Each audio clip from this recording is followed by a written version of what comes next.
Hello and thanks for tuning in. On the menu today is Thai chicken biryani curry. This is a southern Thai Muslim influenced curry and the taste very much reflects that. The flavours are quite complex and difficult to describe, but they're quite savoury, mild and slightly creamy. This is definitely one of our favourite curries, but it's very difficult to find outside of Thailand, but we think that this recipe is as close as you can get in your own kitchen. Hopefully you'll agree after tasting it. This will make enough for 4 servings, so adjust as needed, and you will need a rice cooker to replicate it. It's a bit more involved and time consuming to prepare and cook than a lot of other recipes, but the flavour is more than worth the extra effort.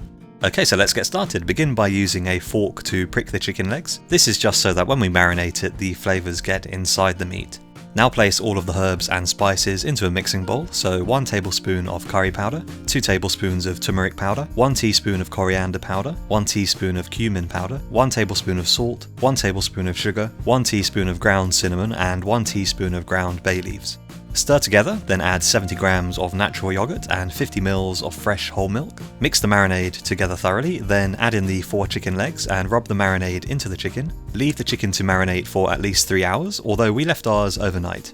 Once the chicken has finished marinating, heat 130 grams of salted butter in a wok or pan on a medium heat, and once the butter begins to melt, add in a 1/4 cup of sliced shallots, and fry the shallots in the butter for about 5 minutes.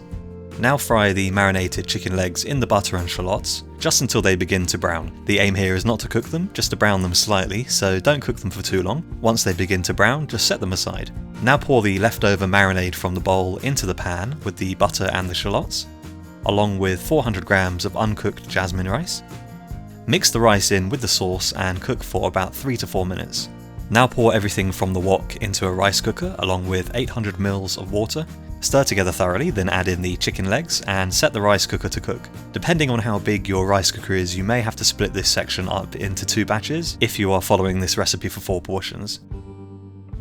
So whilst the curry is cooking in the rice cooker, heat about a 1/4 cup of cooking oil in a wok on a high heat. Once the oil is very hot, fry 1 cup of sliced shallots, just until they're very crispy and brown, then set them aside.